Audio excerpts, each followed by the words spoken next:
It's time for art display. Of course, you know that. It's our Artsy Thursday here on the show. And we have with us Francis Babajide Akinowu.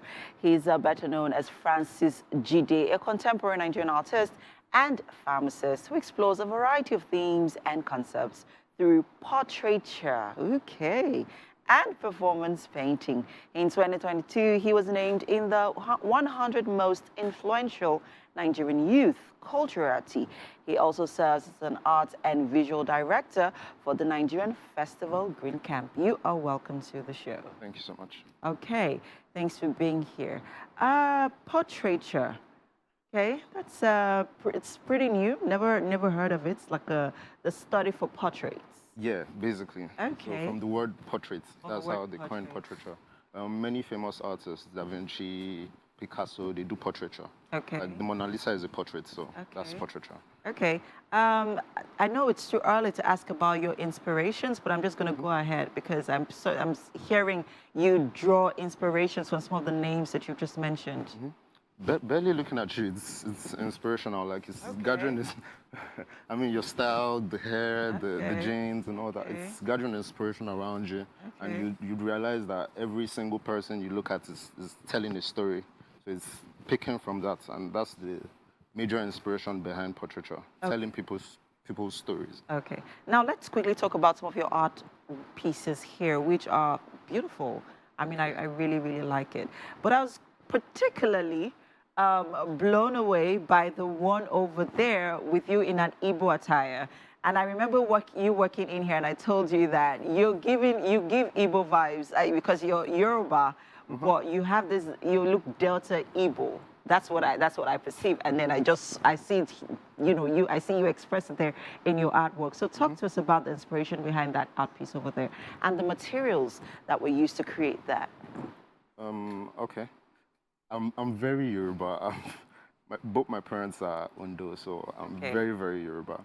But like I said, I gather inspiration from people. You can tap inspiration from the Nigerian culture, especially because it's very aesthetic. It's very expressive too. So that art piece, we're in this Jackpot era where everybody is trying to migrate out of the country. So yeah, everybody's trying to leave. Me? Oh, my mind. Just kidding.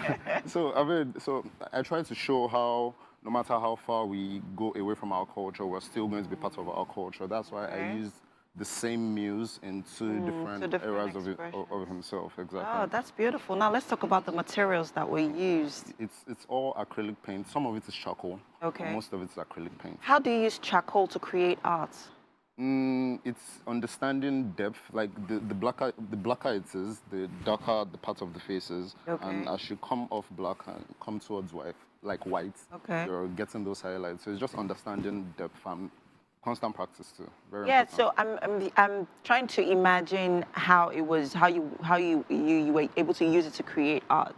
So did you particularly blend the charcoal and use it, or you just take me into your world for a little bit? Okay. There are brands that make things easier. Okay. So they've gone through the process of actually taking the charcoal and making it into a pastel, where it's easier for you to use. I mean, there are people. I know people like Olamuyiwa Art that actually use charcoal. Like they go through the process of like burning wood to make the charcoal ball. I just go to the art shop and just buy charcoal pastels. Living the soft life, no stress. Okay. They make it easier, so you could just do that. All right, great. Now let's talk about this particular art piece here, the inspiration behind this one. This is, I titled it the Beholder's Eye. The Beholder's Eye. Yeah, reminds me of the beauty is in the eye of the beauty lies in the eyes of the beholder, exactly. So the question is, what is beauty? Because if you travel across time, you realize that at different eras or at different points in time, there were different definitions for beauty. And our definition for beauty today is quite different from definition for beauty 10, 20, 30 years ago. Okay. So what really defines beauty if it doesn't lie in the perspective of the beholder? And that's what I was doing with that artwork. Okay, I particularly love it because there are different Africans that were expressed in the artwork there. And there's a particular African there. I'm not exactly sure what country, but I think in Zimbabwe, that's the lip plate. Yeah. It's Ethiopia. Ethiopia. So, yeah. Okay. So, and in their culture, it's a symbol of beauty. Yes, it's a symbol The of bigger beauty. the lip plate, the Yes, more beautiful the person is. So, true. but many of us in our current time would look at that, and they practice it till today. And many of us in our current time would look at that and consider it torture or weird, exactly. So it means beauty depends on who is looking at it. And a lot of African elements, because the definition for beauty is very much westernized, because I mean what's happening to them. So a lot of African elements might not be considered beautiful, but until you look at them and appreciate the aesthetic. Now let's talk about how much art has evolved over the years. You know, I mean, what you use now in terms of your materials is not exactly what you started with. You know, when you started, when you know, started creating arts. So let's talk about that evolution and, you know, what this means for you as an artist. I started out personally with charcoal. Like I said, my charcoal works are a lot older. But at the time, I was studying pharmacy in the University of Lagos, so I barely had time to actually practice the art. So most of the time, I could take 6-7 months on one piece because I was juggling school with the art. But upon finishing, I started this performance paintings where I do painting upside down and stuff like that. And doing that, I could finish the works quicker because it's paint, and paint is a lot easier to splash and throw around. And also, people are more attracted to color than they are to charcoal. So that's how I gradually morphed from doing charcoal works into doing paintings.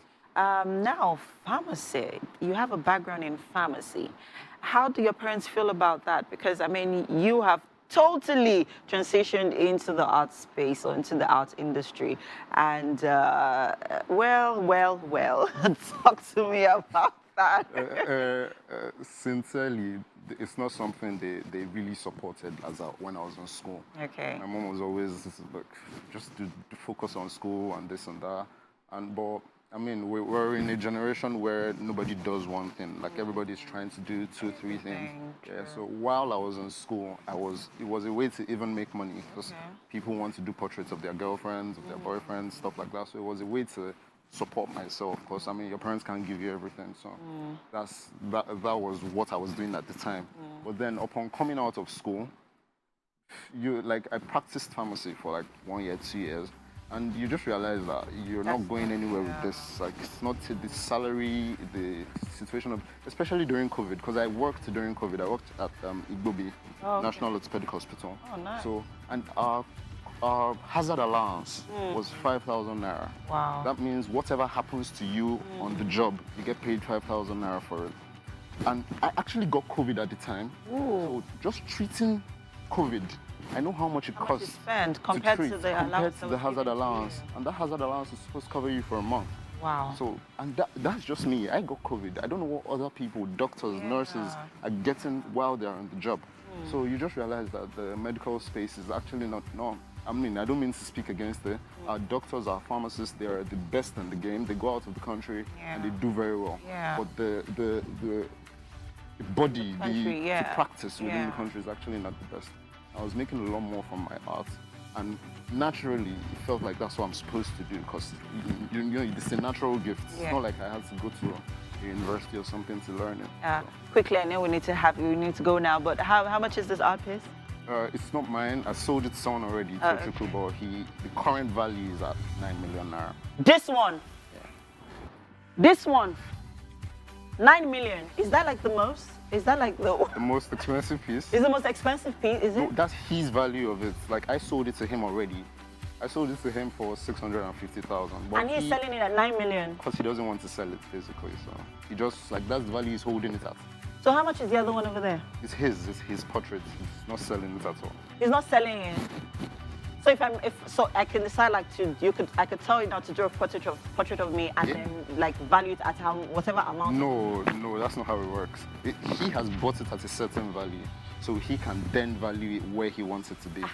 That value is a lot of money, people like, it depends on the art. If you see value in the artist and you believe that over time this artist is going to evolve, then I would sell at that value. It's been so amazing and fantastic getting into your world and talking to you. Thank you so much for being such a gift, and wishing you all the best And please, you need to up your price. So if people are valuing your portrait at 9 million, you better go higher. 100 million is the goal. Thank you so much. Thank you so much. All right, guys, we have to go now. Of course, the show continues. Stay with us.